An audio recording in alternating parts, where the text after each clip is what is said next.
YouTube has continued to attack alternative media by demonetizing most of our videos. If you'd like to support the channel, please visit our Amazon store or our Patreon page. Links below.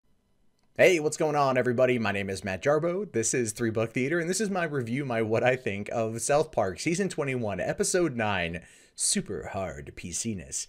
I totally forgot this episode was on this week. I thought they pushed it to next week, so I was pleasantly surprised when it popped up in my Hulu feed.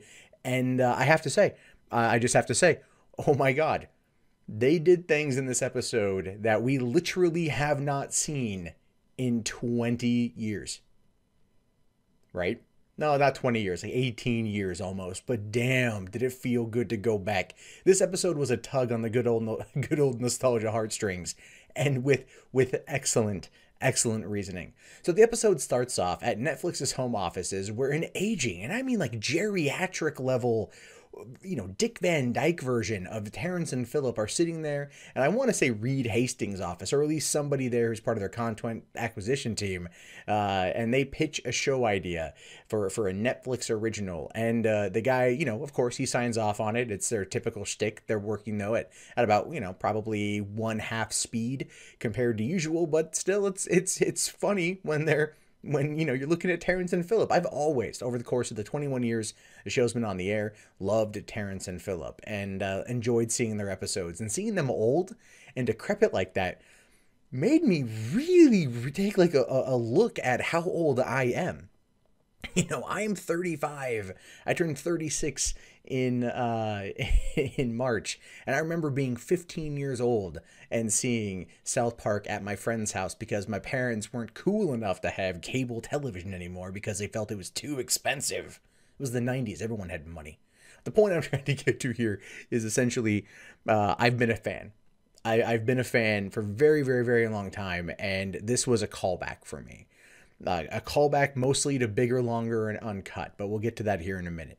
So it cuts over to the boys, or to its school, and there's a fight going on between Heidi and Cartman, and they are literally beating the crap out of each other. I mean, they're walloping on each other, and the whole reason for it is because Cartman wants a night to himself in order to go spend with the boys to watch Terrance and Philip on Netflix. Something that you would expect coming from Cartman, him being a longtime fan. I mean, clearly every time something Terrance and Philip related came out, he was right there on board. He totally jumped at the chance.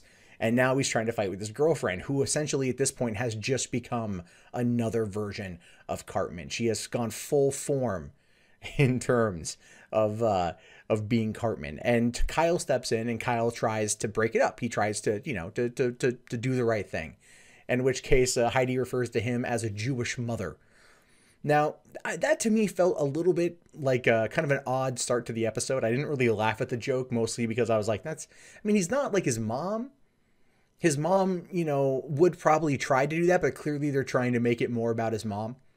But that became very apparent when they go to the screening, and they're over at Stan's house, and all the boys are there, and Cartman shows up with Heidi, and they're watching the episode, and Kyle's not enjoying it. He's just not having fun watching it anymore.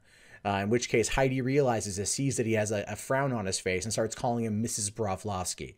Now, that is a name, to an extent, we haven't heard in quite some time. Sheila's taken a very big backseat in the overall aspect of the show, which does make sense considering that it is 2 decades old. The boys are no longer as young as they were. We, the audience, are no longer as young as we were, fighting back against just what always felt like just kind of like the dumb rules that parents impose on their children. But now it's, you know, again, where Trey and Matt are at, it's all about Randy at this point. When they do a Randy episode, that's more about them as adults.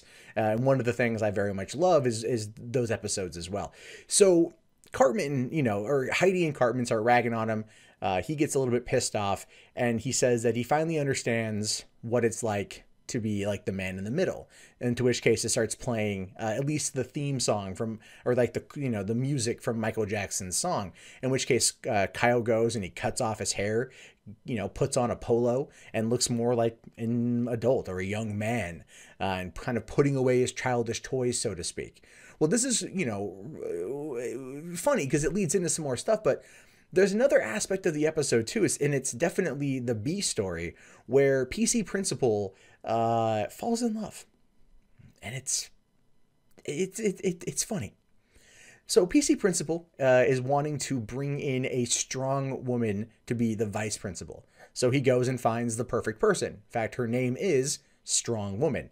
And she comes up, she's, blonde, comes up and starts addressing the class at an assembly. And, he thinks that she's done. So he backs her up, or he, steps in to say something, and she stops and goes, well, what makes you think I was done? Well, what gives you? He's like, oh, I'm sorry. And then he even gives a woo, to support her. And she's like, did you not think I had that handled?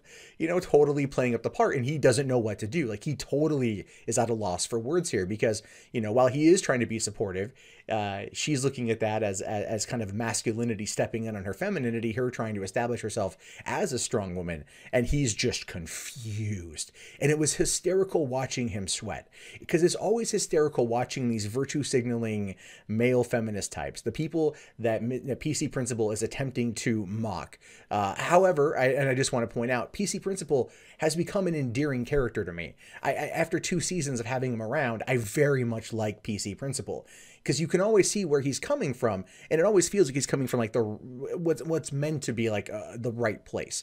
As I feel a lot of people are always trying to come from the right place, but the way they go about it is just obnoxious and smug. And here he's getting that kind of put back on him, and he doesn't know what to do. So at a staff meeting, when he's introducing Strong Woman and or Vice Principal Woman, when she is talking and outlaying her plans, he starts hearing Hootie and the Blowfish to indicate he's got feelings for her.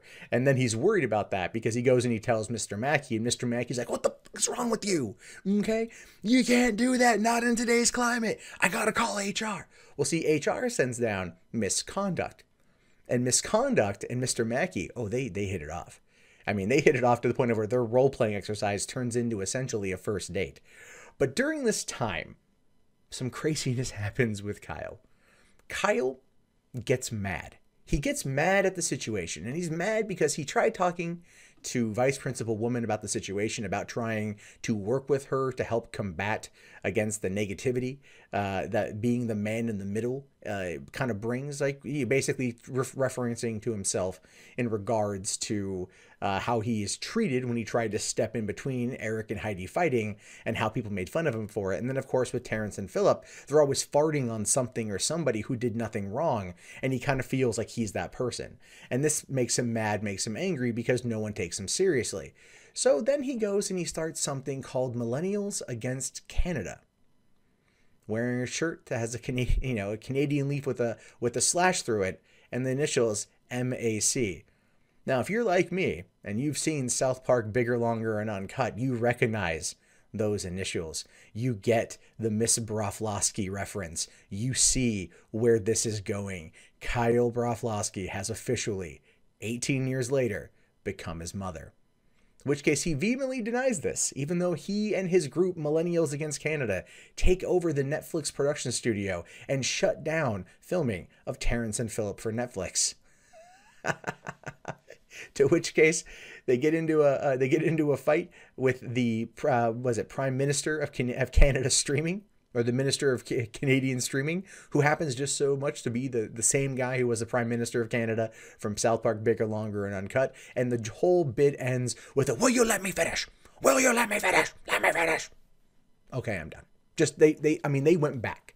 They pulled from that film. They pulled from references that felt apt in 1999 when the movie came out, that are still apt today, if not kind of resurging themselves today, and it worked out well. So then the Minister of Streaming says, contact the president. Well, Kyle does contact Garrison and gets Garrison riled up. So then Garrison talks to this guy, and basically it didn't go over very well at all. Threats were made, as we've been accustomed to in our own culture here in the United States. Garrison calls back Kyle and basically says, can you just drop this? Because this thing pretty much escalated and it's going to go south. Kyle says no and goes off on a tirade as to why, ending with, when a girl you like becomes the new Eric Cartman. Therefore, officially saying that he is doing this because he liked Heidi, he felt rebuffed by Heidi, and he is mad at the world as a result of Cartman turning this girl into something evil. Now, we always have known over the course of 2 decades that Kyle and Eric are very much against one another. And this is going to culminate in something crazy, especially because President Garrison launched a nuke at Toronto. Yeah. I understand that this is a reference to Kim Jong-un. I get it. I get it. But they nuked Toronto. And all I could do in that moment in time is laugh extensively.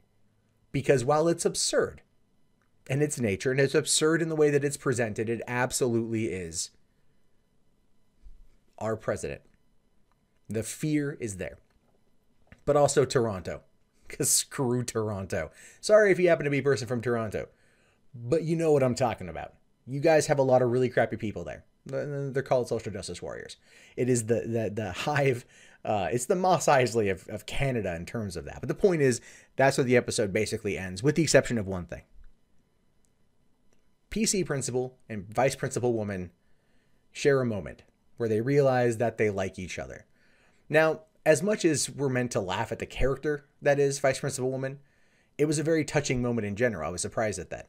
PC principal lowering his guard enough to want to experience love.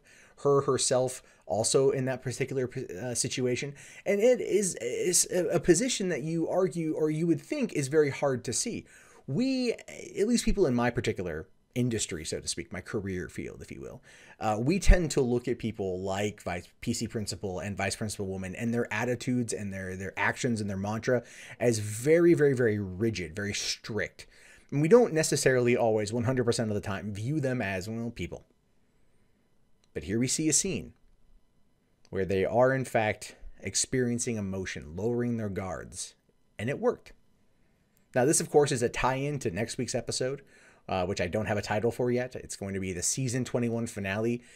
It's going to get real crazy real quick, and I don't know about you, but oh man, I am so excited to see where it's going to go. And I've already, before even recording this video, went on YouTube and watched pretty much all of the soundtrack from from Bigger, Longer, Uncut, as well as a few other key South Park songs, because I forgot that even though this show is 21 years old now, it has yet to get stale. It has always remained fresh, and it knows how to pull on nostalgia heartstrings, just like the Memba Berries from last season. And I love it. I think it's wonderful. So anyway, what do you guys think about the episode? Let me know in the comments below. I'm very interested to read what you guys have to say. If you haven't already, thumbs up the video, subscribe to the channel, and check back often for more content from me. My name is, of course, Matt Jarbo, and have a good one. Peace out.